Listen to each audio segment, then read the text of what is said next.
Hi, everyone out there in the world of YouTube. Thanks for tuning in, stopping by and checking out my channel. My name is Jacqueline Anderson, and in this edition of the JCLPAA edition, I want to finish up from the last video I posted regarding my enrolled agent journey. So yes, the CPA is now an EA, which stands for enrolled agent, and that is the highest designation or one of the highest designations recognized by the Internal Revenue Service, the IRS. So I want to talk about being an EA in my book that I've been studying for the past year or so. And I will say, if you are specializing in the area of taxation or your tax preparer, why aren't you an EA? There is no reason anybody who prepares taxes isn't an enrolled agent. The barrier to entry is pretty low and almost non-existent when compared to other industries, other career fields. Of course, there is some studying required in tests or exams and testing fees, but compared to the amount of education you need or the amount of out-of-pocket expense up front, it is minimal compared to a lot of other designations and credentials and career paths. So if you are in the business of doing tax returns, whether that is on the individual level or corporate, you should have EA behind your name.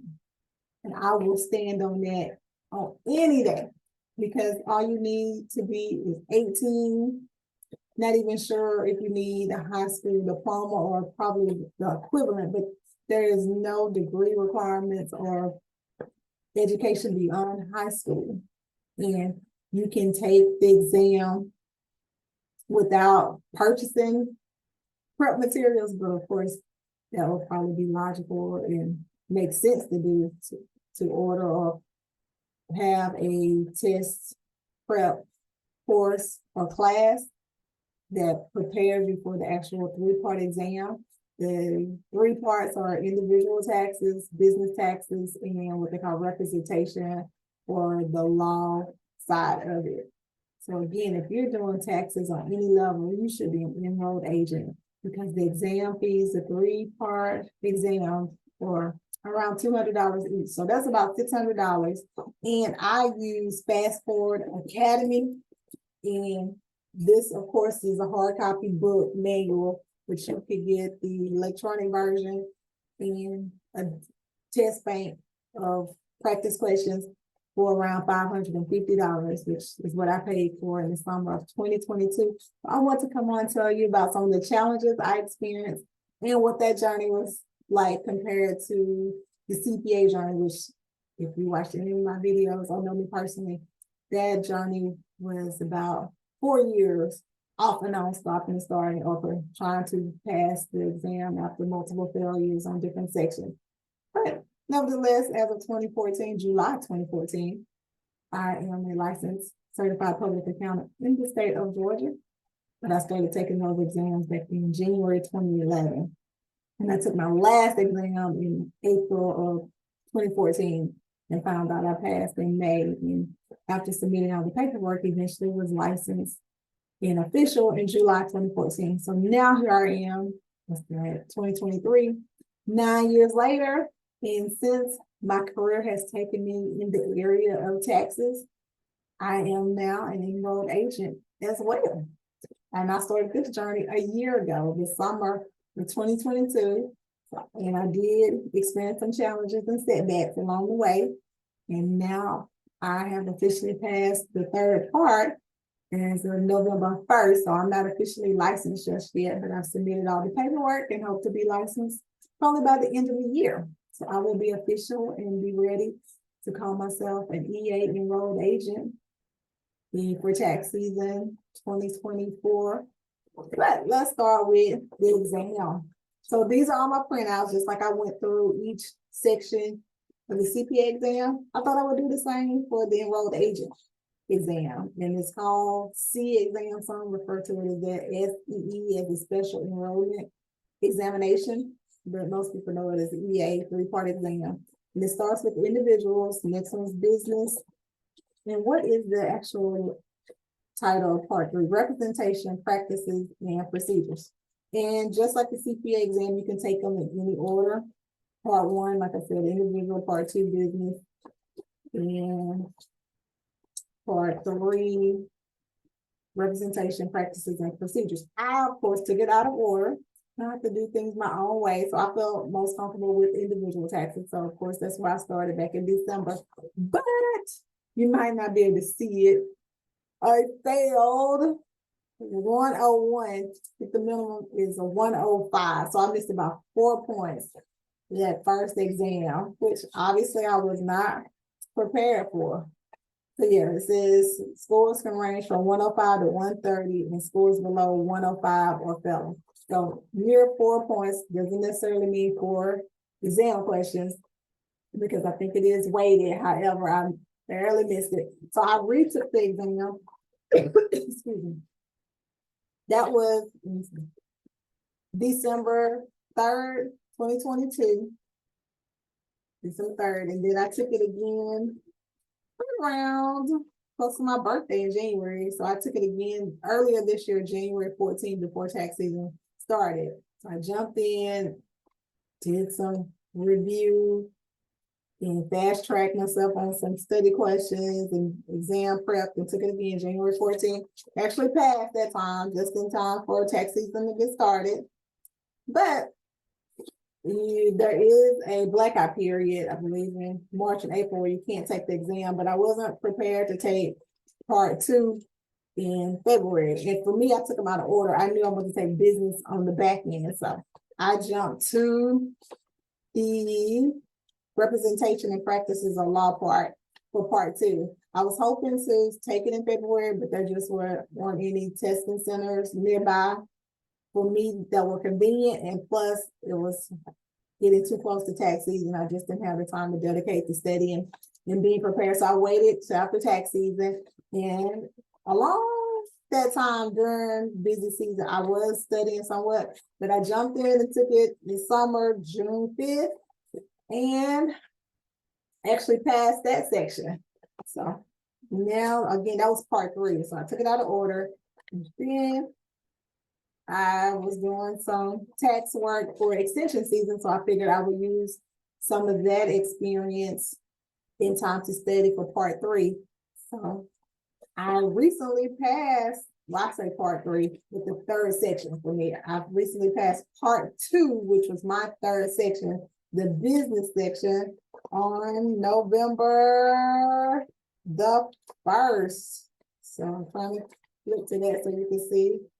I passed that one. So all right, and now I've gotten that out of the way, but I wanted to share that because although I'm a CPA, it did take me some time to actually buckle down and study because I showed you at the beginning, I did fail the individual section by 4 points, but I did not allow that to hold me back. I just knew I needed to dive in, concentrate, and focus a little bit more, set aside additional study time and make it happen. And of course, since I've already passed the most difficult, the hardest credential exam in the world, there was no way I was not going to pass this EA exam, considering that I was somewhat familiar with the material and the concepts are not difficult at all. Again, if you're already working in taxes, the area of taxation, there's no reason you shouldn't be an EPA because it is not hard to grasp the materials, and if you have some familiarity with it, it will stick. And it's not hard at all coming from a CPA and someone who's worked in accounting for years. Taxes, of course, there is stigma out there, or this, I'm not quite sure how to describe it, fear of the IRS, and people are reluctant to do their own taxes. So I think this is an avenue for people who are looking for supplemental income, or if you want this to be your career path, because this designation as an EA is the highest level recognition or credential recognized by the IRS, and it puts you on the same level as an attorney or a CPA when it comes to taxes and working with the IRS and represent taxpayers, whether it's corporate level or individuals, estates, trusts, you would be in high demand. And this is very lucrative, another opportunity, especially when it comes to tax resolution. Of course, most people start with tax preparation, but you have to start somewhere, and you need to understand the foundation and basic level of taxes. So don't let that deter you, because again, you want to build a strong foundation and be very knowledgeable on the basics, and then go from there. But you can lead to tax resolution where that's where a lot of the money is helping people negotiate tax debt or get out of tax trouble, so to speak. But I wanted to share that with the YouTube audience and tell you that's what I've been concentrating on. And if taxes is your area of expertise, even if you're a CPA, it will give you just that much more credibility and open the door probably for areas that may not have been available to you if you work in certain areas of accounting. So again, this is primarily if you want to work with taxpayers and the IRS and tax debt and tax law. This will be a great avenue or career path for you. But I wanted to again share with you what I've been doing and tell you this is a great opportunity, because a lot of people don't want to do their taxes. Although I will say tax prep software that's out there is so user-friendly.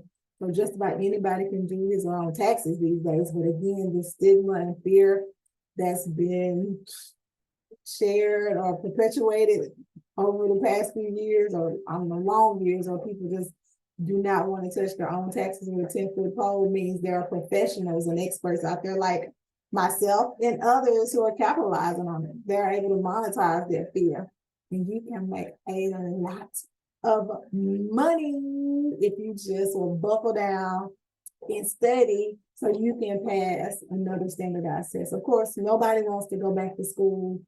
Nobody wants to study, but it will be well worth it. Just like we talk about being an accountant or a CPA. Why be a bean counter or a staff accountant when you can make all the money and be a CPA and just offer your signature and oversight?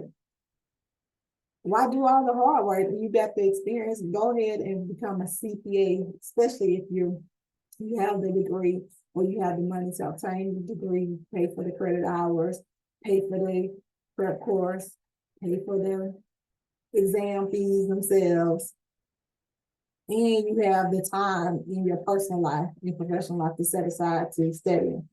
That's one aspect of accounting. That's one thing by itself, being a CPA. But over here to being an enrolled agent, slice that in probably less than a third. I would say it probably takes 25% of the investment, whether that's time or money, becoming an EA. So if anybody, this may be an alternative for someone who may be struggling to pass the CPA exam. If taxes is your baby, that's your thing, this might be something you will want to look into, because again, it can be very lucrative. And I can't stress this enough, just in case you don't know, it puts you on the level of a CPA or an attorney in the tax world and in tax court and working with the IRS. And anyone who has any issues with the IRS will seek out an enrolled agent. And I will say this, speaking from the perspective of someone who is a CPA, so I feel I can say this. A lot of people and the general public prefer a certified public accountant, or they think they want a CPA to handle their taxes. But of course, I know as a CPA, accounting ranges across many areas of business, and taxes is one aspect of running your business or your personal finances. So a tax preparer could easily be more experienced, more knowledgeable, and better suited to handle someone who's in tax trouble or having an issue with the IRS. So just because someone is a CPA does not mean he or she is qualified to handle your tax matters. So I will say that because I am a CPA and I understand that. So, but now as an enrolled agent, I feel that I am more than suited or qualified to handle any accounting matters, business, personal, and tax related. So because now this, and then too, as a CPA, this was, I'll jump over here now, my brain is running all over the place. I will say I ventured down this road because as a CPA, I am governed by the state of Georgia, and you must be licensed in various states to practice. And of course, you don't necessarily have to take the exam for every state, but there are some requirements you have to meet in some areas, or some states require an ethics exam, some don't. So in Georgia, an ethics exam wasn't required to become a CPA. So if I want to be licensed in another state, I probably would have to meet that requirement, and then you have to apply to be licensed. So there's more money and complete forms, and there's something called reciprocity where they may recognize your license or the mobility to go between different states. Again, it's just more paperwork and things you would have to do, but as an enrolled agent, that's federally recognized. So I can go between various states and not have to do any additional paperwork or licensing requirements. So now that is out of the way. So that carries me again from state to state, and we have so many U.S. citizens living abroad now who have tax issues or questions. So again, now that makes me more marketable and competitive in the marketplace when it comes to finding different opportunities and jobs. And having that behind my name sets me apart, because this CPA is knowledgeable not only about general accounting, auditing, and bookkeeping, and different accounting principles, but I'm also more knowledgeable regarding taxes and different requirements you may have, whether you live one state or another, or even out of the country. So that's something you may want to consider. So I just wanted to come to you and say, that's what I've been doing with my time. And I have not been posting videos and interviewing other CPAs, but I hope to get back to that soon. And of course, I have a regular life, a regular job, so I don't have time to sit in front of the camera and on the computer uploading videos, but I hope to set aside more time, because as I come in contact with other people, or people reach out to me who've seen some of my old videos, I feel guilty and feel I need to get back to highlighting and spotlighting Black CPAs, because we are out here, and I think it's inspiring and encourages others who are on this journey, because I do know I've been there. It can be a struggle, it can be difficult, it can be frustrating, but on the other side of it, it can be fun, it can be rewarding, it can be lucrative. So I wanted to show both sides and encourage somebody. So as time permits, and I'll make time, I will say, as I take and make time, because I'm no longer studying to become an EA, so I have all that time now available. So I have no excuse to get back on it and start running down some of my peers and asking them to sit down and document their journey and tell us all about how they studied for the CPA exam and what they're doing in their career as a CPA. So again, I just wanted to share with you what I've been doing and what I hope to do with having EA behind my name now, along with CPA, and tell you about all the new opportunities that I'm sure will come my way just because of that, especially in this tax season that's coming up.